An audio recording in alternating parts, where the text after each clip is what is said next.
Luc, kom eens hier, alsjeblieft. Ja. Zeg, vandaag, de video gaat trouwens over kort leggen op alle rotaties, hè, op alle mogelijke rotaties. Weet je waarom? Omdat ik allesomvattend wil zijn. Want ze noemen mij niet voor niets de menselijke taf tijdens de encyclopedie. Hè. Wie noemt die zo? Mensen? Heb je dat nog niet gezien? Nog niet gezien, hè? Ja, kijk, maar gaat er maar vanuit, mensen noemen mij zo, oké? Ja. En weet je waarom? Omdat ik de mensen geef wat ze willen. En wat willen ze dan? Ja, ik denk dat jij wel weet wat ze willen. Of niet soms. Ik denk dat zij op het einde van de intro altijd wel zeker iets hebben dat ze willen. Ik weet niet wat de mensen daar willen zien, maar... Ik denk het wel, want weet je waarom? Zeg het eens. Want I am Olaf Kozolowski. En dit is Table Tennis Technalytics. Dus Luc, let's go! Ah, weer op de gsm, verdoe me. Top. Tjie.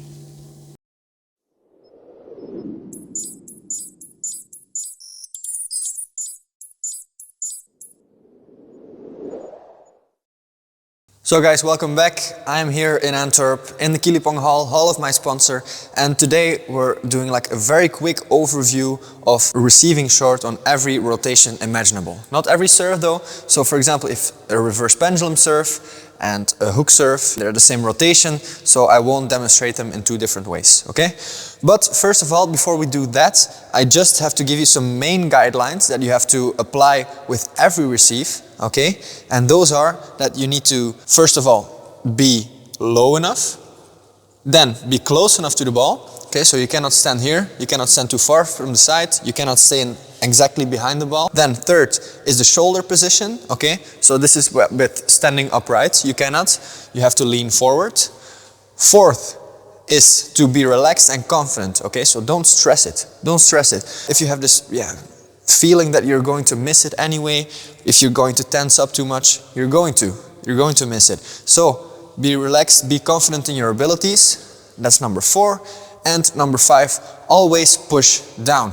Always push down into the table. Don't lift the ball up, okay? Don't lift the ball up because that will lead to a lack of quality and also just probably not even a short receive anymore.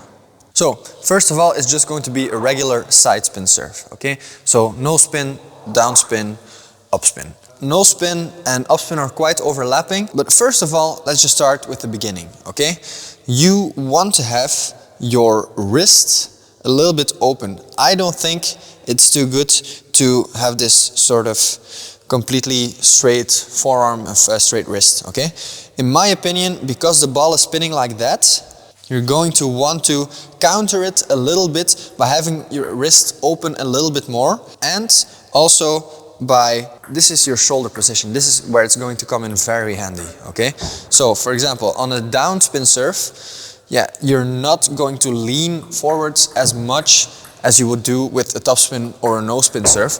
Because again, your shoulders, they help in guiding the ball, but also in closing the ball. So, okay, if I were to stand too upright on a serve with topspin, a serve with no-spin, the ball is going to come very high, too high. So then again here, it's not only the hand, it's not only the arm, it's also going to be the shoulders. So you're really going to close that ball with your shoulders. So this is mainly the situation, this is the case, you know, with the open wrist when you take the ball on the bounce, okay? But there are situations, and I'm not saying you shouldn't, I'm just saying it's difficult. It's more difficult, so a little side note there. No, but there are situations where you can just leave the ball, drop it, let it drop, and then just take it almost at the end. You could do that, and in that case, what's probably going to happen is that you're going to touch the ball more from the side, and in those cases your wrist is not going to be open.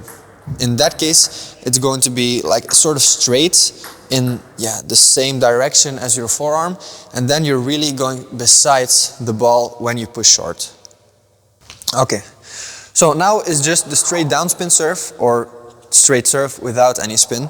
And here you'll see a lot of people make this mistake, okay? So what they'll do is they want to go completely underneath the ball, because they see, oh man, it's so much downspin, so I really have to get underneath this ball here.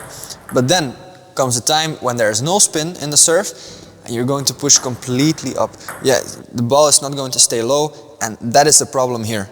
So how could you avoid this? Well, here your wrist is not going to open too much, but you're going to close it. And you still want to give a little with it. You still want to, sort of cut. You don't just want to give it a little short shove. No, you want a short push. You want to cut short. So you do that by going a little bit besides the ball. So if you go besides the ball, of course, if you haven't seen the rotation, if you didn't see the rotation, there's going to be a little sort of a discrepancy between a short serve with backspin and with no spin. The one with no spin, you're going to receive it a little bit higher, but it's going to be, the difference is going to be less. Because you're touching it besides the ball, you can really still accelerate, put a lot of quality in it, whilst going down. Well, of course, I mean, it's with downspin, it's not completely like this, don't get me wrong. No, you're going besides the ball because, that makes you neutralize the effect a little bit more. If I were to really serve downspin, like a lot, I'm still going to be able to receive short. Because, let's say it again, previous situation, if somebody just goes underneath the ball and they want to receive short like this, but there's too much downspin on it, they're not going to be able to receive it short. And that is a problem here. So if you go besides the ball, you could manage this rotation much better. So again here, go besides the ball and still, cut into the table. Go down as you push. Okay, now next one and last one is when the ball is turning this way into your racket. Let's just say that if I'm playing a right-hander and they play a reverse pendulum serve, they play a hook serve, play a backhand serve, whatever, then in that case, how should I receive short? Again here, don't open your wrist, okay? Don't have your wrist open. Here, really, even more than in other sort of receives, you really need to pay attention that you cannot open your wrist. This is the main thing, okay? That's first of all. But if not, I'm going to absorb the side spin too much. I'm going to have too much trouble with it. So you want to have this wrist closed, just straight with the rest of your forearm. But then here, how do you start and how do you tell the difference between short upspin, short downspin? Thing is, you want to start as if you're going to receive on a short upspin serve, okay? As if the person opposite to you had played a serve with topspin. That is your starting position. That's your starting position. And then from there, what you're going to do is you're going to adapt. Is a serve with more downspin? Is a serve with more side spin? With more topspin? Well, then depending on, I have to go down a little bit more. I have to really just turn down and go underneath the ball a little bit. If you were to do the opposite, so if you were to start and thinking that you're going to have to receive on a downspin serve every time, and then last minute you're going to change to a topspin serve, this is very hard. This is unnatural because you want to cut into the table. So if I'm starting here, and all of a sudden I have to close my racket because I want to get because I want to control the topspin, I'm going upwards, I cannot go down anymore. So here you want to start here. So if I play on a topspin serve, all I do is this. If I play on a downspin serve, I turn a little bit, and while I turn, I still go down. I still go down. So depending on, you have to open or close your racket a little bit more.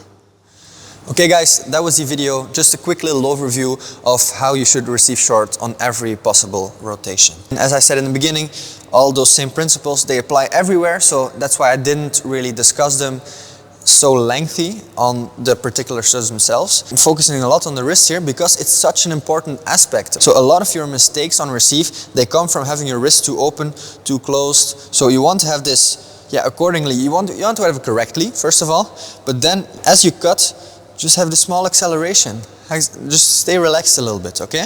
Stay relaxed, okay? Thanks for watching. Hope you liked the video, and hopefully I will see you in a next video.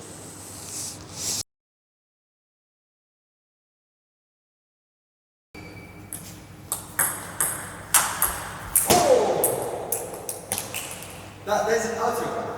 Deze is een outro van de video. Dat staat ook een post-credits.